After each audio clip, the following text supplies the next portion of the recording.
തൃശൂർ മുള്ളൂർക്കരയിൽ കാട്ടാന ആക്രമണത്തിൽ നിന്ന് തലനാരിഴയ്ക്ക് രക്ഷപ്പെട്ട യുവതി. ആറ്റൂർ ഭഗവതിക്കുന്നത്താണ് കാട്ടാന ജലനിധി പമ്പ് ഓപ്പറേറ്ററായ സുമിയെ ഓടിച്ചത്. തൊട്ടടുത്ത വീട്ടിലേക്ക് ഓടിക്കയറിയതിനാലാണ് യുവതി രക്ഷപ്പെട്ടത്.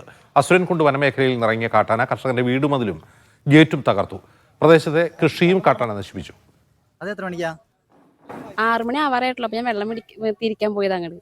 ആ പോണ നേരത്ത് അവിടെ റോഡ്ഷക്കാരുണ്ടായിരുന്നു. അപ്പൊ ആള് പറഞ്ഞോട് ആന പറഞ്ഞു. അപ്പൊ ആന അവിടെ നിന്ന് ഇങ്ങോട്ട് വരുന്നു, ഓടിയിട്ടാ വരുന്നത്. ഞാൻ കുറച്ച് അകരം ഉണ്ടായിരുന്നു, അത്ര അകരം ഉണ്ടല്ലോ. അപ്പൊ ആന കണ്ടപ്പോ വേഗം പിന്നാലെ ഓടിയെന്നു. ഞാൻ വേഗം എങ്ങടെ ഓടണ്ടെന്ന് എനിക്കറിയാതെ ഞാൻ വേഗം അപ്പുറത്തെ വീട്ടിലെ കേട്ടന്റെ വീട്ടിൽ കയറി ഓടിച്ചിരുന്നു. അതുവരെയായിട്ട് ഇവിടെ ഇറങ്ങിയിട്ടില്ല, ഞാൻ ഇറങ്ങിയിട്ടില്ല. നടരാജ് പരശുറാം വിവരങ്ങളുമായി ചേരുന്നു. നടരാജ്, ഇത് എന്താണ് സംഭവം? ഇന്ന് രാവിലെയാണ് സംഭവം. രാവിലെ പ്രദേശത്തെത്തിയതായിരുന്നു സുമി. ജലനിധി പമ്പ് ഓപ്പറേറ്ററാണ്. ഈ ഭാഗത്ത് വന്ന സമയത്താണ് ഇവരെ കാട്ടാന ഓടിച്ചത്.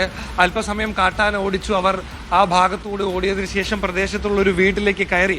അതുകൊണ്ട് മാത്രമാണ് കാട്ടാന ആക്രമണത്തിൽ നിന്നും താൻ രക്ഷപ്പെട്ടത് എന്ന് സുമി പറയുന്നു. ഈ പ്രദേശം മച്ചാട് റേഞ്ചിന് കീഴിൽ വരുന്ന സ്ഥലമാണ് ഈ മുള്ളൂർക്കരയും ഒക്കെ തന്നെ. ആ ഭാഗത്ത് നേരത്തെ തന്നെ ഈ വന്യമൃഗ ശല്യം, പ്രത്യേകിച്ച് കാട്ടാനകളുടെ ശല്യമൊക്കെ തന്നെ ഉള്ള സ്ഥലമാണ്.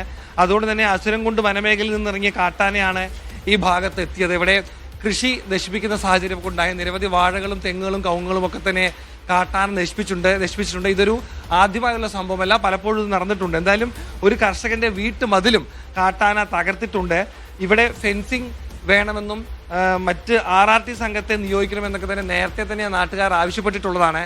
ആ ആവശ്യം ഈ സംഭവത്തിന് പിന്നാലെ വീണ്ടും നാട്ടുകാർ ആവർത്തിക്കുന്നുണ്ട്. അജിംസ്.